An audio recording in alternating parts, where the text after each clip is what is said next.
May aso tayo. Ang kulit ng aso ko na yan. Nakuha ko lang siya ngayon. Para masarap buhay niya. Tuntua yan pag nakakawala. Ay, nakahabol pa rin tayo. Ayun. So as you can see, medyo mainit ngayon. So ano ba, ba't ba tayo nag-video ngayon? Ano mo meron? Hindi ko alam eh. So gusto ko lang video eh. Ako may manood na ito. Advice, ano kayo guys, adjust kayo. Anong nagandang tawag sa mga manonood sa akin? Ano lang to, lifestyle ko lang, buhay ko lang, a day in my life, ganun. Sa mga nagtatanong pa lang kung nag-aaral pa ako, third year college na ako, so almost 1 year na lang, tapos na tayo, makagraduate na tayo. Tapos mag-work tayo, try natin mag-work kung kakayanin, di ba? Ngayon naman habang bata pa ako, ginagawa ko lang is tumutulong lang ako sa family business namin. Binibigyan lang naman ako ni Papa ng sahod sa pamamalengke. Ayun lang ginagawa ko, tapos hatid sundo. Tapos yun, iniipon ko lang yung pera ko.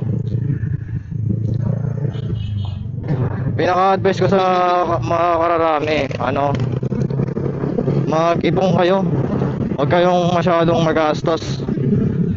Kasi ayun lang din naman yung ginawa ko, kaya ako na nakuha ang motor na to. Napakalaking salamat ko rin talaga sa family ko, sobrang swerte ko. Sila naging magulang ko, kay mama and kay papa. Kaya nakukuha ko itong mga ganito as long as the early age. Nakuha ko itong motor ko is around 19 ako. Ano lang naman to, finance ko lang naman siya kinuha, almost 1 year and 2 months ko pa lang naman siya nababayaran. So kahit na paano, kaya ko naman siyang bayaran, diba? Yung Honda Click ko rin, finance din yun. Yung unang ayun yung regalo sa akin nila mama, papa. Almost 2 years ata nilang binayaran yun. Tapos almost 1 year ko lang siya binayaran. Kasi sabi ko, try ko. Ang ginawa ko naman na nag-work ako sa kanila. Habang nag-aaral ako nun, sinagsasabay ko talaga. Yun. So yun, nandito. Tumada. Alam ano ba ang gusto nyo malaman? So kwento ko lang sa inyo buhay ko. Yun. Ayun, nasa 20 years old ako ngayon. Edad ko ngayon is 20. Third year college, patapos na rin naman ako. Kinuha kong kurso is BSBA, Bachelor of Science. Yan, dapat ako, major in financial ako. Major ako sa finance. Ayan, pag mga ganyan, dahan-dahan kayo. Delikado yan. Dahan-dahan lang. Slowly but surely. Kailangan slowly but surely lang tayo sa paggalaw sa kalsada. Tapos yun, ano ba bang di ko alam ano ba, suggest nga kayo ng gagawin ko sa mic ko na to. DJI na to mahal pa naman nakuha ko sa kanila 8K ata ginansos ko, yung dual, yung set na sila. May adapter pa to, yung ay parang pa siya, yung maliit, yung isa. Tatlo kasi sila. Nung nakaraan kasi yung mga tinatry ko, hindi maganda yung sounds pag naka-muffler ako. Napapansin ko naman sa ibang mga vlogger, kahit naman naka-muffler sila, maganda naman yung tunog. Ewan ko dito sa akin. Sa SM ko naman siya binili, branded naman, diba? Ayun lang yung pinagtataka ko. So ayan.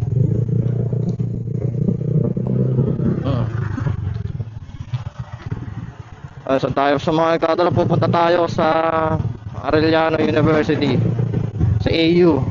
Susundo tayo, sundin natin yung girlfriend ko. Pusa daw sila so magsusundo na tayo. Dala natin, ang laking tulong na itong ATV kasi ang dami ko nadadala sa kanya. Kaya kong ilagay yung helmet na full face, na malaki yun guys, malaki yun. Hindi yung maliit na helmet pa, kasi malaki yung helmet na nabili. Sa ate ko helmet yun malaki ulo ng ate ko, tapos inihiram ni Lugil, inihiram namin. Tapos nandito siya nakalagay sa one ko compartment, kasya siya. Laki pa ng kasya. Ayun, sa mga gusto, tuloy na natin kasi nagpa-vlog-vlog na rin naman ako nakaraan. Eh, kaso nga lang, ayaw ko lang talaga. Nakablog ako kaso, pinit lang talaga yon. Nakatamad eh, nakakatamad mag-video. Eh, pero na-realize ko, maganda rin naman talaga mag-video-video. Baka sakaling kumita tayo dito, di ba? Why not? Gamitin natin tong mga gadget, di ba? Para kumita.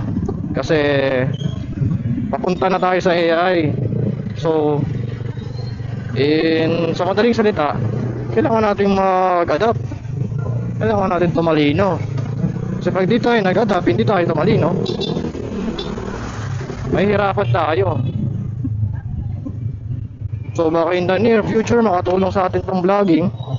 Ayun, masaya ako na kumita.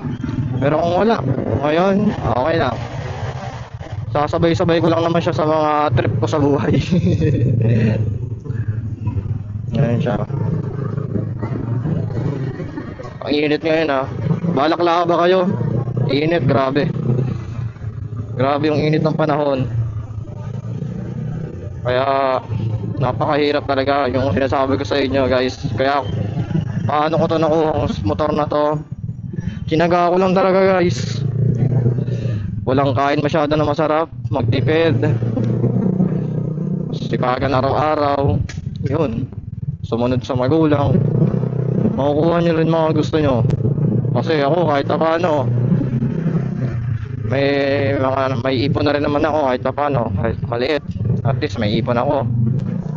Nabibili ko yung mga gusto ko ng sarili kong pera. Pinaghirapan ko. Oo, may tulong sa family pero sila kasi yung nag-build sa akin eh. Kaya sobrang thankful ko. Napakaswerte ko sa magulang ko. Kasi na-build nila ako. Hindi nila ako masyadong binaby. Yun, hindi ako binaby talaga. Binibigyan. Dati, binibigyan ako ni Papa. So, may sumbat yun para na-realize ko para sa akin yun. Pasensya na guys kung mahina yung boses ko. Pangit ah.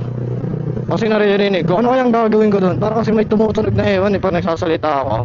Lalo na pag nag-open na yung motor ko. Humingi na yung muffler. Nahihirapan na ako. Yun siya. Pakilala ko sa inyo mayang girlfriend ko. Si Lujil yun. Yan yung kaaway ko tsaka kaibigan ko rin. Girlfriend ko eh. Siya na lahat. Baka 2 years lang pala namin kahapon, September 11. Ang date ngayon, September 12. Maalala lang naman kami kahapon. Bigay kayo ng mga mga content, kung anong gusto nyong content. Tagal na kasi din itong camera ko na to. Tapos itong mic ko, tagal na rin to. Almost, ilang na ba? Almost na rin eh. Hihin nating 6 months. 6 months eh, ilang months na rin to eh. Ginagamit ko lang siya pang kasi nung una, nasa isip ko pang ko lang, safety. Kasi, di ba, mahirap na aksidente ka, wala kang video. So naisip ko noon, why not, bali ako, invest ako ng camera. Pagtingin ko, ang pinapalo ko pala, sila Joe Moto, sila Kenji, yan, yung mga moto vlogger ka mga pinapalo. The best yan guys. Hindi yan, mga kuya ko na yan, kumbaga, sa pinapanood ko sila. Araw-araw ko pinapanood, hindi naman sa araw-araw, almost ang video na napapanood ko. Diba? Malay mo, makakasabay natin sila sa rides, diba? Napakalaking opportunities na yun sa akin sa pag-vlog ko. Motovlogging pala itong nakatripan natin kasi trip din natin magmotor. Pero in the near future baka mag-switch tayo sa kotse. Kasi mas safe kasi talaga ang pagkokotse. Kasi pag napangga tayo nito kaysa yung motor na yan, ang sasakyan na yan, may tendency na mabali tayo. Mas malaki rin yung tendency na mamatay tayo kasi impact tayo. Kumbaga physical yung natin, hindi kagaya pag may kotse, may airbag. Diba? Try natin mag-vlog. Wala namang mawawala eh. Kasi, masaya na ako sa buhay ko eh. Ako na rin nagtitrapad ko eh. Share na lang ako ng knowledge. So, yun. Tip ko lang sa inyo pag magmumotor kayo, distansya. Yan, number 1 yan. Kumuha kayo ng lisensya, huwag kang magpalakad. Ang igit, mamamatay kayo sa kalsada pag nagpaano kayo. Mahirap pag hindi nyo kabisado yun. Diba? Kailangan kabisado nyo. Kabisado nyo yung mga signage, pag-aralan nyo. Pag pinag-aaral kayo ng mga ganun, mag-aaral kayo. Mag-aaral kayo ng ganun. Kasi pag hindi kayo nag-aaral ng mga signage, mahirap. Delikado. Mamatay kayo. Tapos, ako rin naman medyo bata-bata pa tayo. Adrenaline ko sa katawan ko, gusto ko rin minsan mabilis, pero ginagawa ko siya in the safe way. Bibira lang ako pag mga maluwag siguro. Ayun. Ano masabi? Wait lang. Tapos matuto kayo gumamit ng mga hand sign pag gano'n. Angat-angat lang yan. Tapos high beam, low beam. Tapos busina. Yun. Tapos kaya rin ako naka-muffler kasi para rinig ako ng mga tao na nasa paligid ko, mga sasakyan, para malaman nila na nandito ako, na nag-i-exist ako, di ba? Karamihan pa naman pag makakamo, tambutso kasi gusto talaga bilis. Oo, naiintindihan ko naman kasi nagmamadali tayo eh. Pero mas masaya naman siguro kung safe tayo, di ba? Kasi isa lang tong buhay natin. Pag nabali ang paa mo, ang sakit niya, nakita ko yung nagkalakenji. Rehabilitation, gagastos ka pa, ilang months ka pa, taon ka talaga. Imbes na nakakausad ka na sa buhay, ayun. Yun. Sa mga nagtatanong pala, yung mga pinapakinggan ko, number 1 si Chichester. Yung Project 1M na napakalupit yan. The best yan, wala na akong may tuturo pa sa inyo. Tapon nyo lang yung pagmumura niya. Tapos kuhain nyo lahat ng talino niya. Sobrang talinong tao yun. Sobrang dami kong nalaman yun. Siguro nung pinainggan ko yun, parang tumanda ako mentally, diba? Tapos nag-mature tayo. Hindi ko mas sinasabi matured na ako, pero kahit pa paano nag-mature tayo, natuto tayo sa buhay. Ayan, saan na tayo napupunta eh. Buhay ko lang napunta eh. Tama lang kayo, habang nagmumotor ako, nililibot ko lang din kayo dito sa Pasig. Traffic talaga dito. Kaya relax lang. Lalo nang pag mainit, relax lang. Yan. Mga ganyan, punong-puno. Paunahin nyo na kahit paano. Mahirap kasi gumalaw niyan. Alam naman natin yung feeling yan. Mahirap talaga. Bigay kayo natin, pipili ako anong magandang pangalan ng vlog natin, kasi Makmak pa lang yung vlog ko. Kasi yung Makmak, ko yun, palayo ko yun, John Mark kasi talong pangalan. Kasi yung John Mark ko, hindi siya normal na John Mark, hindi siya John. Ang spelling ng John Mark ko is Jhon, di ba? JH, hindi siya Jo. Kaya unique din, kahit paano. Di ko alam, mali eh. Yun, kahit paano naman. Okay guys, ano yung magandang tawag sa inyo? Ano yung magandang name ng natin? Tapos anong mga vlog or anong mga future vlog natin? Kasi sarap lang naman mag-vlog eh. As long as possible na may gadget naman ako, pag-invest naman ako dito, why not gamitin na natin to? Pasensya na pala sa mga dati kong mga nasingitan. Pasawaitin po kasi talaga ako dati. May mga muntikan ng mga bangga. Pasensya na po sa mga nakakakilala sa akin. Pagpasensya nyo na po ako, medyo isip bata pa po ako dati. Ngayon naman po, nagbabagong buhay naman na. Pero minsan kasi sa init ng panahon, hindi mo masabi. Pero as long as possible, kontrolin natin, lalo na ngayon, ang init. 33 Celsius yung natin sa motor. Init ng makina natin.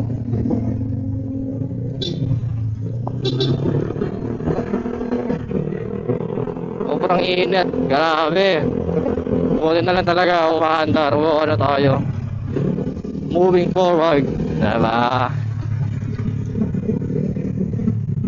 Ano yung ano gagawin natin?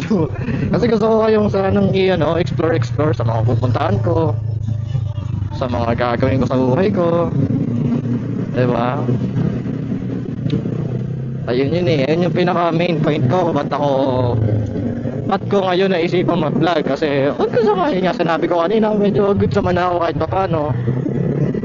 Kaya natututo pa na naman tayo sa buhay. Tumatandaan na tayo, 21 na tayo sa November. Almost 2 months. Ata 2 months, September, October, November, 2 months. Almost 2 months. Mag-birthday na rin tayo. Yan, traffic talaga dito. Tsagaan talaga to. Pwede naman kayong kumounterflow doon sa kaliwa. Ay, may mga gumaganan. Kaso, minsan kasi hindi ko trip gumanyan eh. Parang hindi ko kaya. Parang wala ako sa kondisyon. Alam niyo yun. Siguro naiintindihan siguro ako ng mga kapwa ko rider. Kasi almost ilang years na rin naman ako nagmumotor.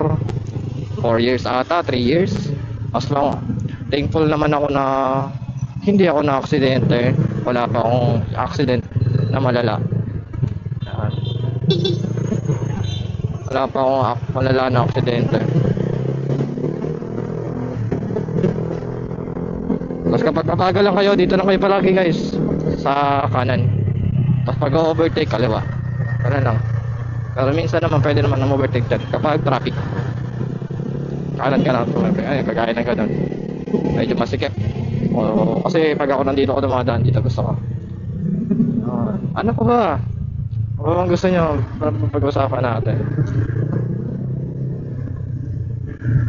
So mga nagtatanong kung, uy, hindi ko na tayo dito.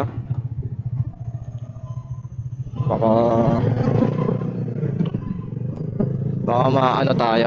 Dito tayo. Diretso kasi tayo, hindi tayo kakanan. Bigayan lang. Kiramdaman lang to pag walang enforcer dito. Yan, kiramdaman lang. Tandaan lang.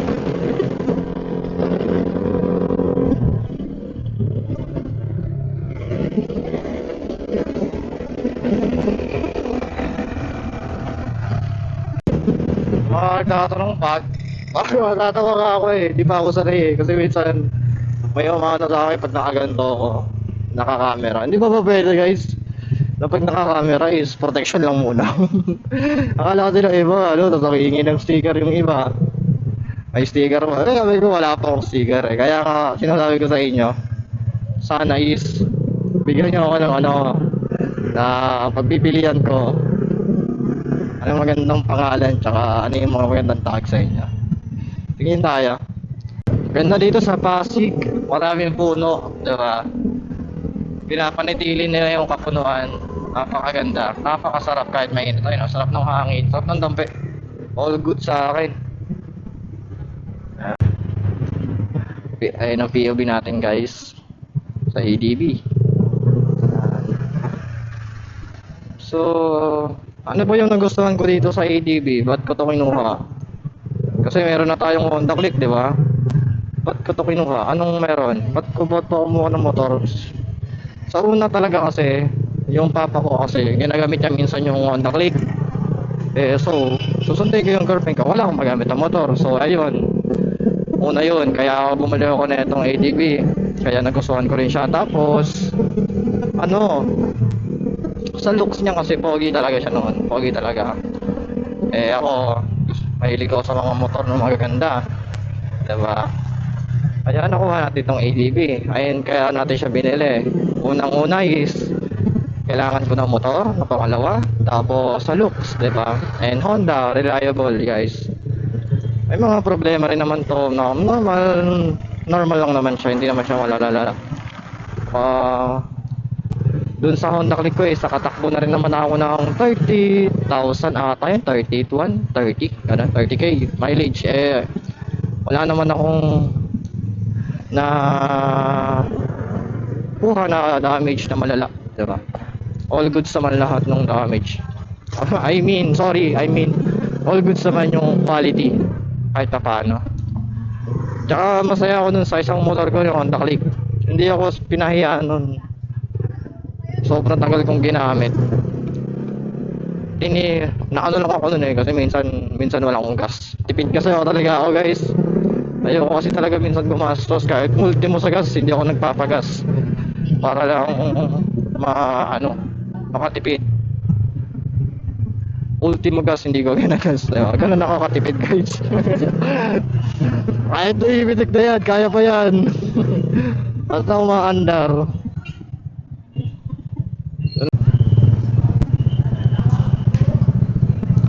Pinapasok pa. Ha?